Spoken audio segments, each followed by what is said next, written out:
This is Transformers Generations, Swerve and Flanker, or the Legends class of the Transformers Generations. The figure is part of, I'm not even sure anymore.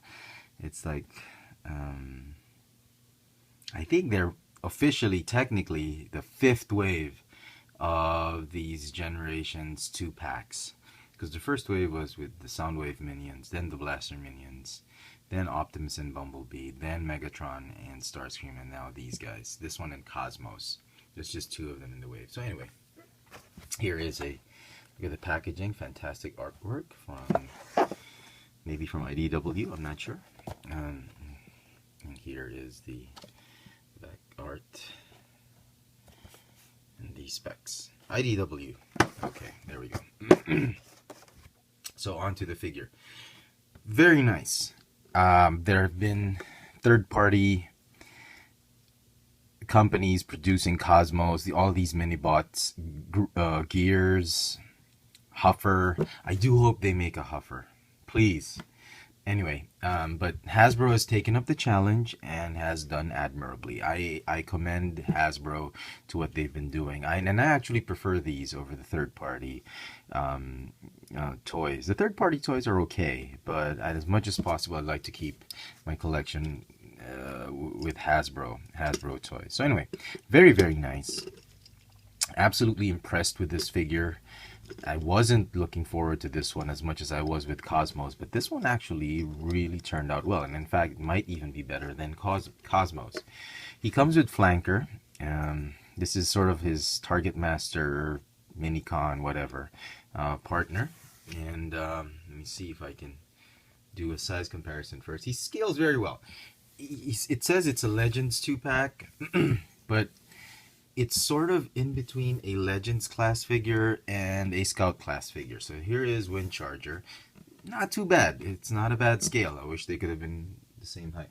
This is a Legends class figure from the Generations line. Cosmos. So he's sort of in between. I'm not sure if he's a Cyberverse Commander size figure, because Cyberverse Commanders can go up to this tall. So anyway, so for all you size comparison junkies out there, hold your horses. I know, I need to compare it with other figures. Here is a Voyager figure, Optimus. There we go. And a deluxe class figure, and here is Hound. Henkei. Both are Henkei, Hasbro. Takara. Not much difference anyway. So very, very nice. He scales very well. I like the way he scales. So, alright. Try to get rid of these guys first. For the figure itself, very, very nice. Paint apps, the only thing you have to worry about is the paint apps on the face. And, let me see.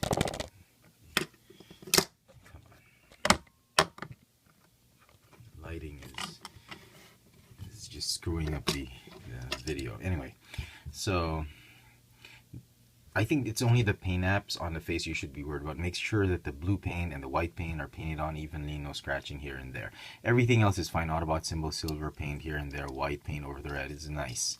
Not a lot to worry about.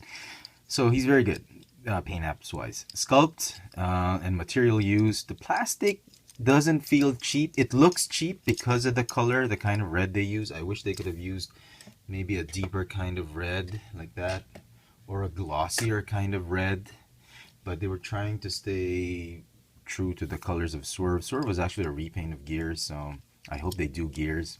I think they will. They'll be doing Gears as revealed in New York Toy Fair 2014. But you know, I wish they could have used a glossier type of plastic so that it doesn't look cheap. It doesn't feel cheap, but in some spots it looks a little bit cheap, but it's okay. Sculpt wise, fantastic. I mean, this whole shoulder up with the sort of cavern type of head is so G1. It is an homage to how he looked like in G1. There's always that thing, because the G1 toys, they would just flip open the feet, pull out the hands, and you have the robot mode. So I like that. I like that they did that. Very nice. Articulation. His head can go up and down. but cannot move sideways, which is a bit of a pain, but that's okay. He's got a ball jointed shoulder, ball jointed elbow, no waist swivel, ball jointed hip, hinged knee, which is a little bit loose on his right knee, and that's about it. So very, very cool.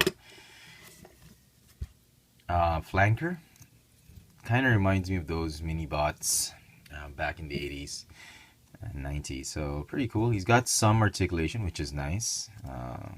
A hinge shoulder, sorry. He's got 3 modes: robot mode, jet mode, and gun mode. Now for gun mode, all you have to do is flick the nose cone of the jet, flick this one out, the handle out, and flick the wings up, and then this was pretty cool. Watch this. Flick the middle part, his body, leave the head there.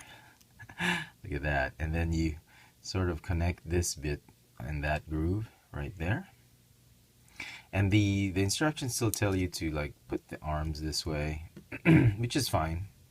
And there is his gun mode. But to me, it's not necessary. I don't think you need to put the arms all the way up.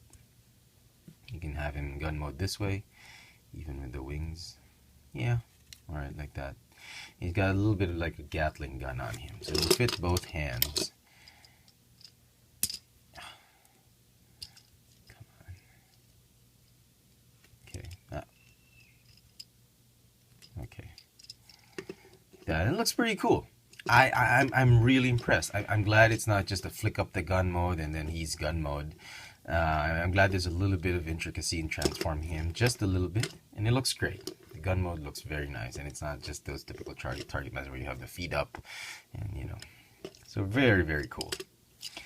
All right, transform him into alt mode. Both of them, we'll do them with alt mode. This one, as we've already seen, just turn him back to robot mode, flick the wings down, and fold the nose cone. He's like a jet, sort of. It looks kind of like a Harrier jump jet, maybe. So there. Transform this guy, very easy. Go ahead and flick this one up like that.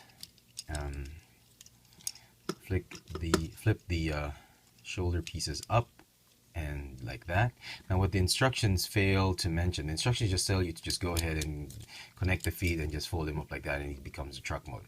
What the instructions fail to mention, I'm not going to show the instructions anymore, is this. You got to move his crotch piece forward like that. Once you do that, the chest reveals some grooves right there for these pegs, because once you just do this, like the pegs, where did the pegs go? So you got to move this up and then connect the pegs there, and then you can transform him this way into his alt mode. Now transforming him back is the same. Go ahead and do that, and before you move this, you just go ahead and take off the pegs, then you can move him back.